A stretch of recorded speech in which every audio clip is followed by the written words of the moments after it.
ढोलागंज नाम का गांव था जो राजस्थान के उत्तर पश्चिम के रेगिस्तानी इलाके में स्थित था। ढोलागंज गांव ऊंटों की स्मारक और ऊंटों के लिए जाना जाता था।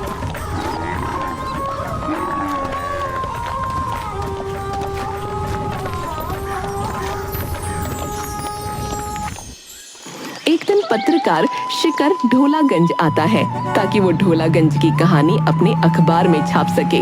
वो जैसे ही गांव में प्रवेश करता है उसे वहां कई सारे ऊंट दिखते हैं। गांव के थोड़ा अंदर जाते ही उसे एक अभी नाम का व्यक्ति ऊंट के साथ दिखाई देता है। शिखर उसके पास जाकर उससे कहता है, जी सुनिए, मेरा नाम शिखर है। मैं एक पत्रकार हूँ और मैं इस गांव के बारे में लिखना चाहता हूँ। क्या आप मुझे बता सकते हैं कि इस गांव में ऊंटों को इतनी इज्जत और अच्छे से क्यों रखा जाता है? जी, मेरा नाम अभी है। आपका इस गांव में बहुत बहुत स्वागत है। इस गांव की कहानी बहुत लंबी है। इस गांव में ऊंटों को बहुत माना जाता है क्योंकि एक समय था जब एक ऊंट ने अपने दोस्त के लिए और इस पूरे गांव के लिए बहुत कुछ किया था। जी, मुझे पूरी कहानी सुननी है। क्या आप मुझे बता सकते हैं? मैं इस कहानी को अपने अखबार में छापना चाहता हूँ। ऐसा है तो चलिए मेरे साथ, मेरे घर चलिए। अभी अपने ऊंट के साथ साथ शिखर को भी अपने घर ले जाता है। अभी और शिखर घर में एक साथ बैठते हैं और अभी शिखर को ढोलागंज की कहानी सुनाने लगता है। बात है 1935 की।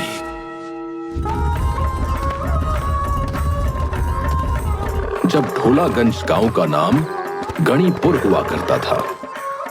उस समय चंदन नाम का लड़का गांव में अपने पिता के संग बाहर से आए लोगों को ऊंट की सवारी कराया करता था। चंदन और उसके पिता के पास 2 ऊंट थे, एक मां और एक उसका बेटा जिसका नाम ढोला था। ढोला और चंदन काफी अच्छे दोस्त थे। हर सुबह चंदन के पिता ऊंट का दूध निकाला करते थे, मगर ऊंटनी हमेशा 2 लोगों का दूध अपने अंदर बचाए रखती थी। तो एक दिन जब चंदन के पिता ऊंटनी का दूध निकाल रहे थे, वाह, मैं हर रोज तुम्हारा दूध निकालता हूँ और हर दिन देखता हूँ कि तुम 2 लोगों का दूध अपने अंदर बचाए रखती हो, एक अपने बेटे ढोला के लिए और दूसरा मेरे बेटे चंदन के लिए। ढोला और चंदन हमेशा साथ में घूमा करते थे। एक दिन चंदन और ढोला गांव के बाजार में घूम रहे थे। तभी चंदन को एक दुकान में बड़ी अच्छी गले की चेन दिखाई दी जिस पर एक अनोखी हीरे जैसी वस्तु लगी हुई थी। अरे वाह, ये तो बड़ी ही खूबसूरत चेन है। ढोला, ये तुम पर बहुत अच्छी लगेगी।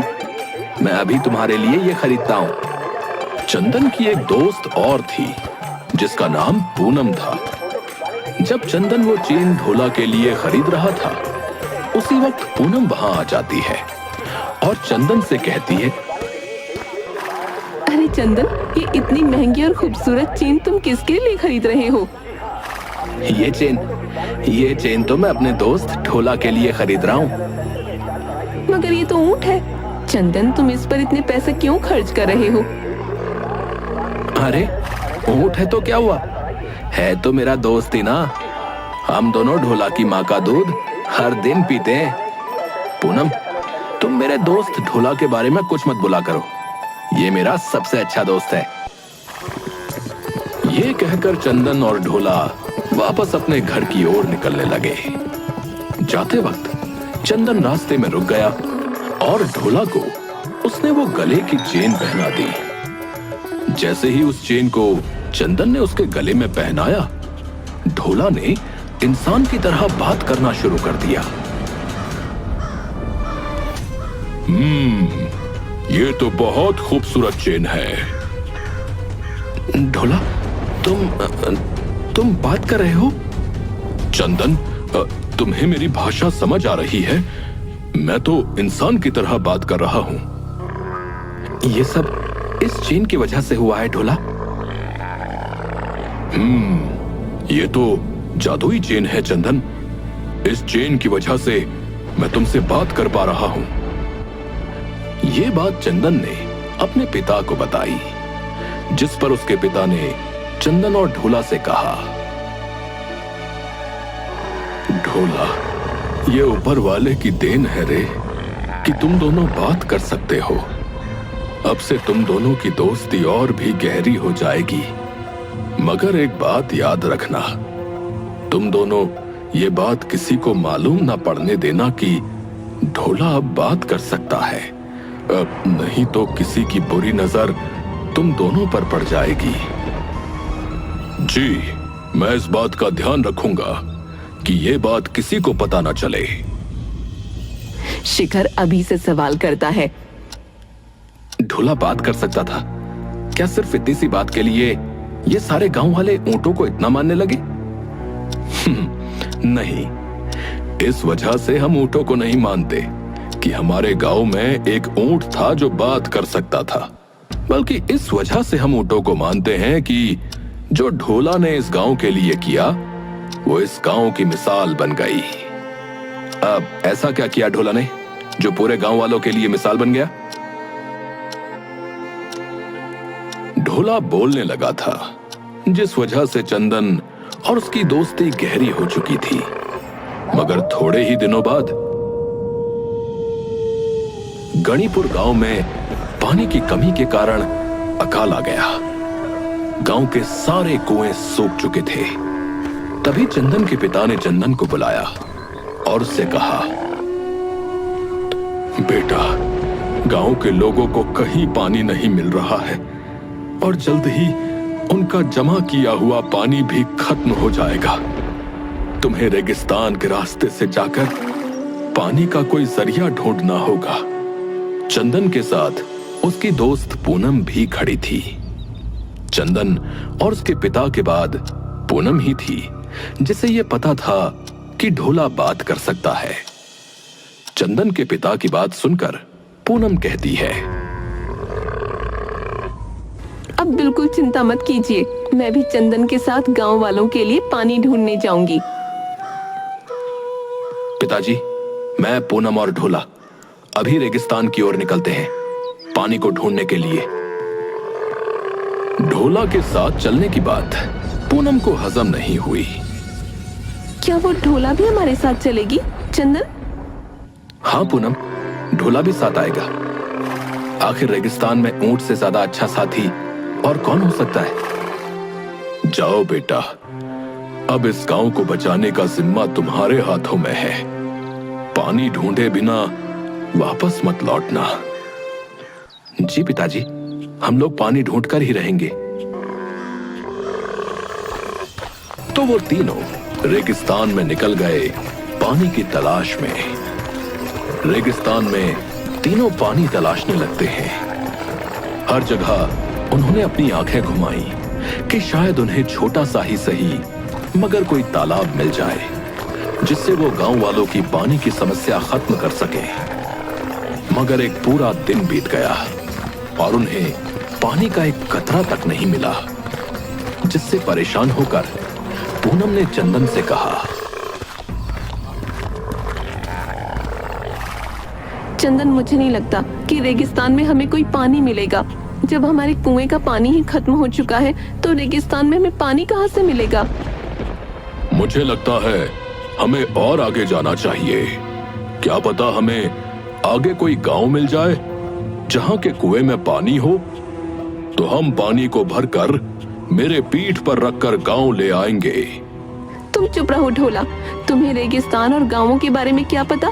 तुम तो बस एक ऊंट हो, ज्यादा दिमाग मत लगाया करो अपना। पूनम, मैंने कितनी बार कहा है कि ढोला से इस तरह बात मत किया करो। वो मेरा दोस्त है और क्या पता शायद हमें आगे जाकर कोई गांव मिल ही जाए। क्या चंदन, तुम अब इस ऊंट की बात पर विश्वास कर रहे हो? ये बोल सकता है, इसका मतलब ये नहीं कि इंसान की तरह है। पूनम, मैंने कहा ना, इसके बारे में ऐसे बात मत करो। मुझे लगता है चंदन कि हमें वापस लौट जाना चाहिए और गांव जाना चाहिए। हमें पूरे 1 दिन से पानी नहीं मिला है। गांव में अभी भी थोड़ा बहुत पानी जमा होगा। अगर हम अभी मुड़े तो सही समय पर गांव लौटकर पानी पी सकेंगे। चंदन ने बिना कोई संकोच किए पूनम को जवाब दे दिया। नहीं, जब तक मुझे पानी नहीं मिलता मैं वापस नहीं जाऊंगा। जो पानी गांव में जमा है वो जल्द ही खत्म हो जाएगा। फिर गांव वाले आगे कैसे जी पाएंगे? मुझे लगता है कि हमें हार नहीं माननी चाहिए। मुझे भी लगता है कि हमें हार नहीं माननी चाहिए। ठीक है, तो तुम सुनो इस ऊंट की। मैं वापस गांव जा रही हूँ। देखती हूँ तुम और तुम्हारा ये ऊंट पानी ढूंढ पाते हैं कि नहीं।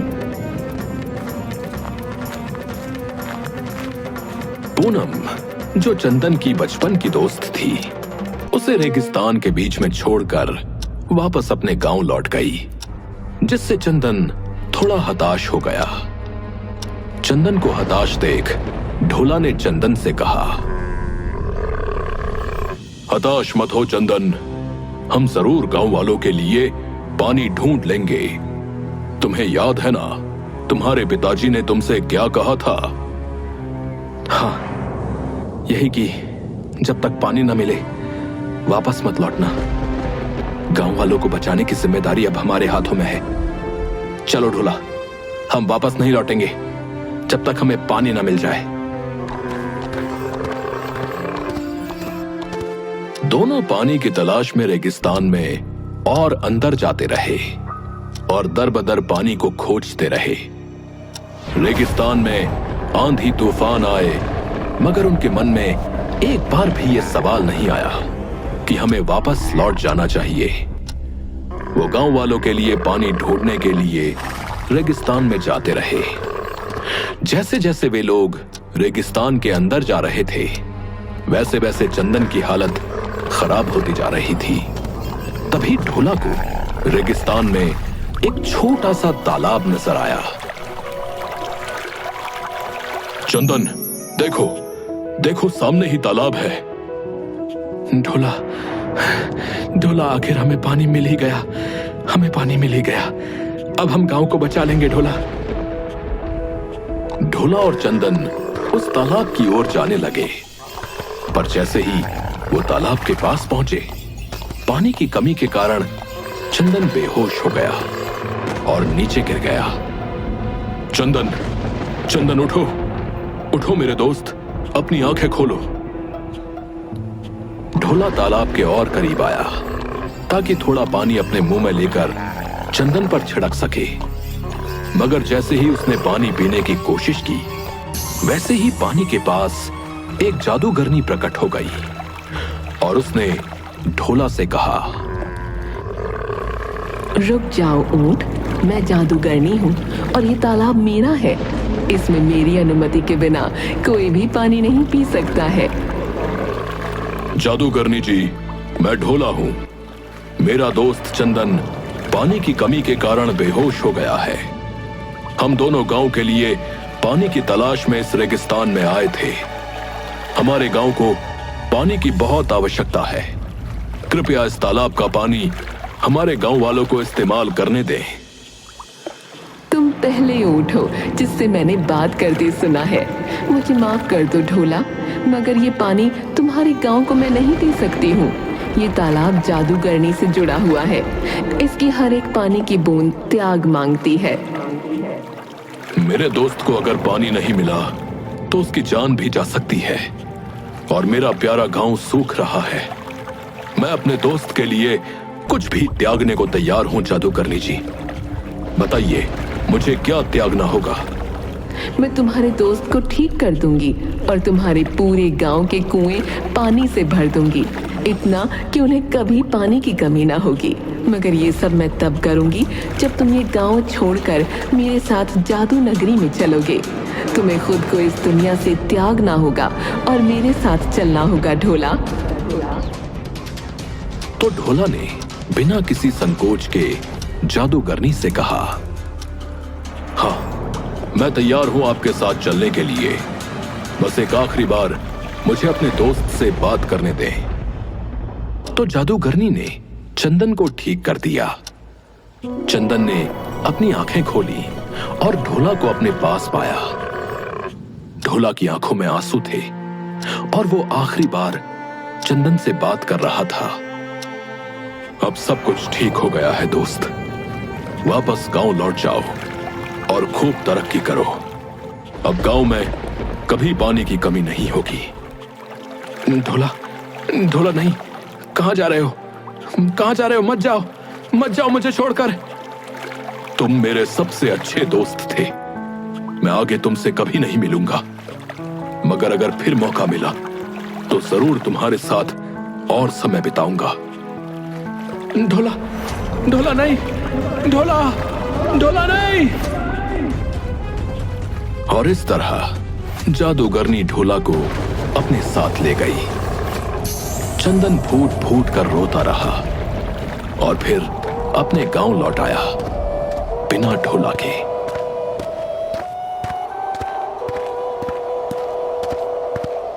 उसने अपने पिता और पूरे गांव को यह कहानी सुनाई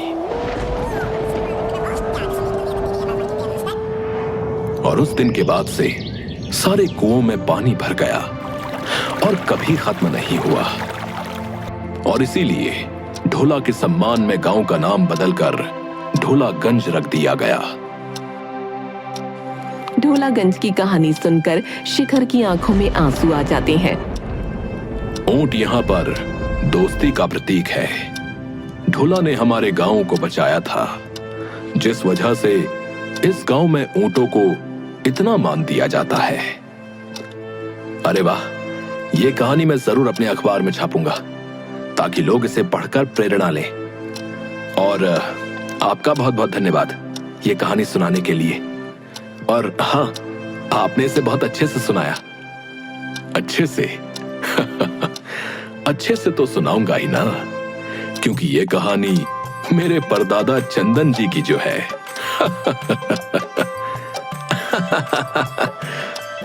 शिखर ये रोमांचक और प्रेरणादायक कहानी अपने अखबार में छापता है।